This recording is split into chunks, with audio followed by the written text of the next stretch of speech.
అందరికీ నమస్కారం.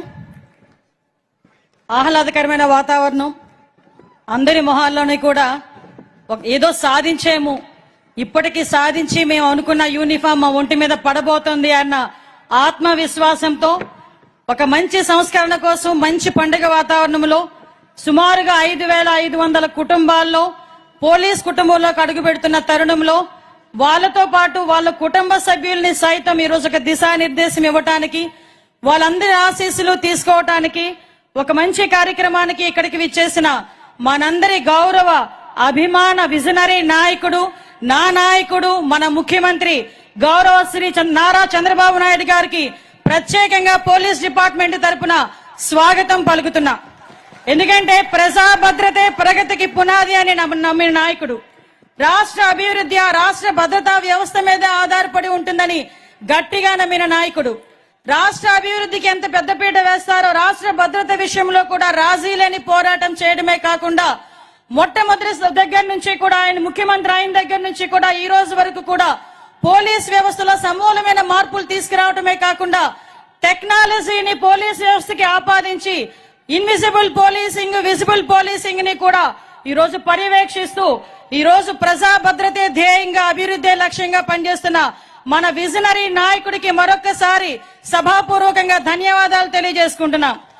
ఈ రోజు ఒక మంచి పండుగ వాతావరణానికి ఈ రోజు మనందరితో పాటు మరొక ముఖ్య అతిథి, ప్రజాభిమాన నాయకుడు, ప్రశ్నించే తత్వం కలిగిన వ్యక్తి, ముక్కుసూటితనం, నేర్చుకునే తత్వం, ఎన్ని అవమానాలు ఎదుర్కొన్నా కూడా అనుకున్న విజయం గురించి ముందుకు వెళ్లే తత్వం కలిగిన నాయకుడు నారా చంద్రబాబు నాయుడు గారి సహచరులు ఈ రోజు ఇద్దరు కలిస్తే ఆ స్టేజ్ కి అందం వచ్చింది. ఒక్కసారి మీరందరూ కూడా చూడాలి. వాళ్ళిద్దరూ అలా నడుస్తా ఉంటే మీ మొహంలో ఆనందం నేను నా కళ్ళతో చూసా. అటువంటి నాయకుడు నా సోదరుడు డిప్యూటీ సీఎం పవన్ కళ్యాణ్ గారికి మరొక్కసారి ధన్యవాదాలు, నమస్కారాలు తెలియజేసుకుంటున్నా. ఈ రోజు ఒక వ్యక్తి గురించి మీ అందరికీ చెప్పాలి. ఎందుకంటే ఈ రోజు మన మధ్యలో లేరు, వేరే కార్యక్రమంలోని ఎంగేజ్ అయి ఉన్నారు. అయినప్పటికీ కూడా ఈ వేదిక ఆయనది. నేను ఎవరి గురించి మాట్లాడుతున్నానో మీ అందరికీ గుర్తొచ్చే ఉంటది. మనందరి అభిమాన నాయకుడు నారా లోకేష్ గారు ఈ రోజు ఈ కార్యక్రమానికి ఒక రకంగా చెప్పాలంటే కర్త కర్మ క్రియ. ఎందుకంటే యువగలం పేరిట పాదయాత్ర అనేది ఒక సంచలనం, అది ఒక చరిత్ర. ఎందుకు చెప్తున్నానంటే పాదయాత్ర చాలా మంది నాయకులు చేశారు, కానీ చిన్న వయసులో పాదయాత్ర చేస్తూ ప్రజా సమస్యల మీద ఒక అవగాహనే కాకుండా అదే పాదయాత్రలో ప్రజా సమస్యల మీద పరిష్కారాన్ని ఎత్తుక్కొని యువగలం పేరిట చాలా మంది తల్లిదండ్రులు ఆయన దగ్గరకు వచ్చి నా బిడ్డకు ఒక ఉద్యోగం ఇవ్వండి, చదువుకొని కొన్ని సంవత్సరాలుగా ఖాళీగా ఉన్నాడు, కూలి పని చేసుకొని నా బిడ్డను చదివించుకున్నాను, అటువంటి బిడ్డకి ఉద్యోగాన్ని ఇవ్వండి అంటే ఆ ఉద్యోగం ఇచ్చే బాధ్యత మా కూటమి ప్రభుత్వం తీసుకుంటుందని 20 లక్షల ఉద్యోగాలకి ఆ రోజు ప్రామిస్ చేసి చెప్పింది చెప్పినట్టుగానే ఆ రోజు మెగా డిఎస్సి మీద మొదటి సంతకం పెట్టించిన మహానాయకుడు మనందరి అభిమాన నాయకుడు నారా లోకేష్ గారు. ఈ రోజు ఈ పోస్టింగ్లు కూడా 6,000 పోస్టింగ్స్, సుమారుగా 4 సంవత్సరాల కళ ఇక్కడున్న చాలా మందికి. ఎందుకనంటే ఇందాకే వచ్చినప్పుడు సార్ అదేవిధంగా పవన్ కళ్యాణ్ సార్ అన్నారు అందరి మొహంలో నవ్వు కనిపిస్తుందంటే నేను చెప్పాను సార్ సుమారుగా 4 సంవత్సరాల కళ సార్.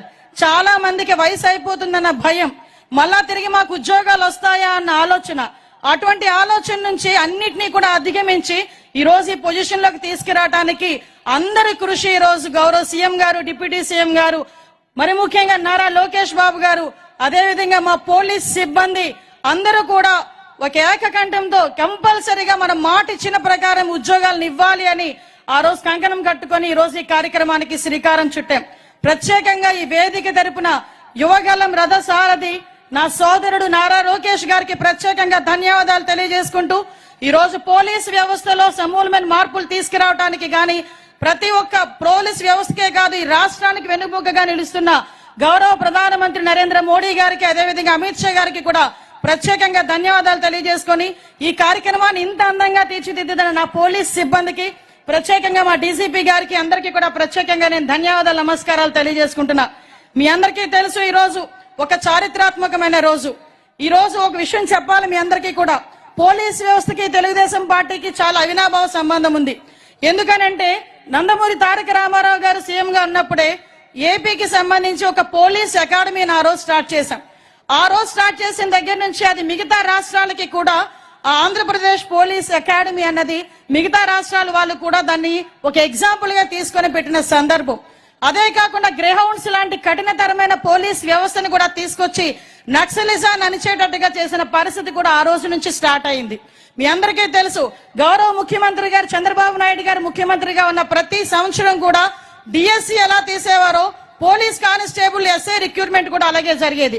1999 నుంచి 2004 వరకు, అదేవిధంగా 2014 నుంచి 19 వరకు చూసుకున్నా కూడా సుమారుగా 23,000 మంది కానిస్టేబుల్ పోస్టులు తీసిన ఏకైక సీఎం మన చంద్రబాబు నాయుడు గారని చెప్పడానికి నేను చాలా గర్వపడుతున్నా ఈ రోజు.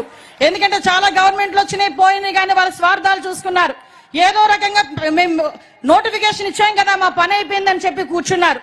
ఈ రోజు మీ నోటిఫికేషన్ కూడా సుమారుగా 21-22 ఇచ్చిన నోటిఫికేషన్ కి కోట్ల అడ్డంకి ఉన్నాయని చెప్పి ఆగిపోతే, మేమిచ్చిన మాట ప్రకారం మేము చేయాలనే ఉద్దేశంతో ఒక పక్క కోర్టుని గౌరవిస్తూనే వచ్చిన ప్రతి అడ్డంకిని కూడా అన్ని రకాలుగానే ఎదుర్కొని ఈ రోజు మీ అందరికీ కూడా నియామక పత్రాలు ఇచ్చే పరిస్థితి తీసుకొచ్చాం. ఈ రోజు ఆంధ్రప్రదేశ్ లో యువతకి పోలీస్ అంటే ఎంత నమ్మకమో, పోలీస్ అంటే ఎంత వాళ్ళకి ప్యాషనో చెప్పాలంటే 6,600 పోస్టులకి నోటిఫికేషన్ ఇస్తే సుమారుగా 5 లక్షల మంది పార్టిసిపేట్ చేశారు సార్. 5 లక్షల మంది యువత ఈరోజు అప్లికేషన్లు పెట్టారు. అంటే ఎంత మందికి ఈ రోజు ఒక క్రమశిక్షణగా పోలీస్ వ్యవస్థలో ముందుకెళ్లాలని కోరిక ఉందో మనందరికీ కూడా తెలుస్తుంది.